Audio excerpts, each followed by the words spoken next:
Hi friends, మనం దీపక్ అనే పేరు విన్నాం కదా. ఎలా విన్నాం? దీపక్ రెడ్డి, దీపక్ చౌదరి, దీపక్ శర్మ, సాయి దీపక్ ఇలా విన్నాం. కానీ ఇప్పుడు मेरा नाम मोहम्मद दीपक है भाई। मोहम्मद दीपक। मेरा नाम मोहम्मद दीपक है भाई। मोहम्मद दीपक। मेरा नाम मोहम्मद दीपक है भाई। मोहम्मद दीपक। मेरा नाम मोहम्मद दीपक है भाई। मोहम्मद दीपक। మహమ్మద్ దీపక్ విన్నారు కదా, మహమ్మద్ దీపక్. ఇది ఈ పేరు దాదాపు 10 రోజుల నుంచి దేశవ్యాప్తంగా సోషల్ మీడియా మొత్తం ట్రెండ్ అవుతూ ఉంది. కారణం ఏంటంటే ఇంకా మన భారతదేశంలో మత సామరస్యం బతికే ఉందని చెప్పి,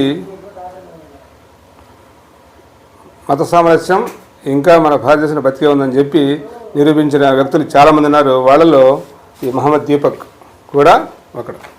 మహమ్మద్ దీపక్ ఎందుకు అంటున్నానంటే, ఉత్తరాఖండ్ రాష్ట్రంలో కోట్వాడ్ అనే ఒక ప్రాంతంలో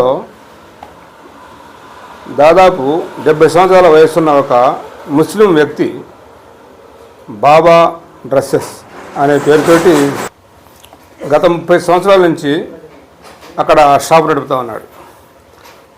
ఆ షాపు నడుపుతూ ఉంటే ఈ మధ్య కొత్తగా వచ్చారు కదా భజరంగదళ్ కార్యకర్తలు, ఆర్ఎస్ఎస్ వాళ్ళు, హిందుత్వాన్ని మొత్తం మేమే మోస్తున్నాం, మా వల్లనే హిందుత్వం అంతా బతికింది మన భారతదేశంలో అని చెప్పుకొని ప్రగల్భాలు పలికి మతాల మధ్య గొడవలు రాజేసేవాళ్ళు ఉన్నారు కదా.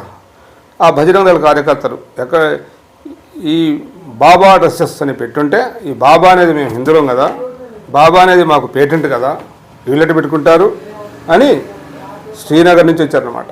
వచ్చి ఆ షాప్ యజమాని ఎవరైతే ఉన్నారో, ఒక 70 సంవత్సరాల వృద్ధుడు, ఆయనతోటి గొడవ పడుతూ ఉన్నారు. బాబా అనే పేరు తీసేయాలి, నువ్వు బాబా అనేది మా హిందువులకు సంబంధించింది, నువ్వెట్ట పెడతావు అని చెప్పి ఆయనతో గొడవ పడతా ఉంటే, బాబు నేను గత 30 సంవత్సరాల నుంచి ఇలా నడుపుతున్నాను షాపు, ఎవరు నన్ను ఏం అడగలేదు అని అంటే, కాదు ఇప్పుడు తీయాల్సిందని చెప్పి ఆయన మీద గొడవపడి హంగామా చేస్తూ ఉంటే, ఇదంతా చూస్తూ ఉన్న పక్కనే ఉన్నాడు ఆయనే దీపక్. ఆయన ఒక జిమ్ ట్రైనర్ అన్నమాట, మనిషి బాహుబలిలాగా ఉన్నాడు, చూశారు కదా. ఆయన విని వచ్చి ఏంటి బాబు గొడవ అని అడిగితే, ఇట్లా బాబా అనే పేరు తీయాల్సిందేనంటే మీకేంటి సంబంధం ఆయన అట్టు పెట్టుకుంటే అంటే, అసలు నువ్వెవడు చెప్పడానికి, నీ పేరేంటి అని అడుగుతారు అన్నమాట వాళ్ళు. ఆ భజరంగదళ్ కార్యకర్తలు నీ పేరేంటి అని అడిగినప్పుడు ఆయన చెప్పిన సమాధానం మొహమ్మద్ దీపక్ అని చెప్పాడు. ఇది ఎంత చూడండి, ఆయన ఎంత తెలివిగా వ్యవహరించాడో. మహమ్మద్ అనేదేమో ముస్లిమ్స్ పేరు, దీపక్ అనేది హిందువుల పేరు. కలిపి అసలు అట్లా నీ పేరు ఎట్లా అవుద్ది మహమ్మద్ దీపక్ అని అంటే అని ఆయనతో గొడవ పడ్డారు వాళ్ళు. సరే, అంతటితో విడిచిపెట్టకుండా ఆ మరుసటి రోజు కూడా మళ్ళీ ఆ దీపక్ వాళ్ళ ఇంటికి వెళ్ళి నానా హంగామా చేసి అతన్ని కొడతామని చంపుతామని దాదాపు 150 నుంచి 200 మంది దాకా భజరంగదళ్ కార్యకర్తలు అసలు రోడ్లో ర్యాలీగా బయలుదేరి ఇతని ఇంటి మీదకి వస్తే పోలీసులు సైతం చూస్తూ ఉండగానే, పోలీసులు వాళ్ళతో పట్టే ఉన్నారు కానీ వాళ్ళని ఏమీ ఆపలేకపోయారు. వీళ్ళ ఇంటి దగ్గరికి వెళ్ళి హంగామా చేస్తూ ఉంటే పోలీసులు ఏం చేయాలి, వాళ్ళని అరెస్ట్ చేయాలి. కానీ అట్లా చేయలే.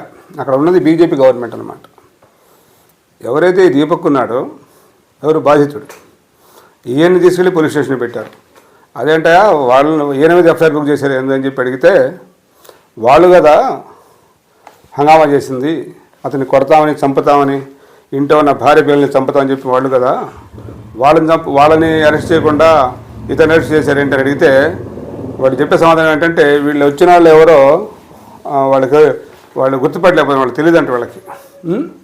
కానీ ఈయన మాత్రం ఎందుకు ఎఫ్ఐఆర్ బుక్ చేశారయ్యా, లోపలికి వేశారంటే ఇతన్ని కాపాడటం కోసం అతను జైల్లో పెట్టారంట, కేసు పెట్టి.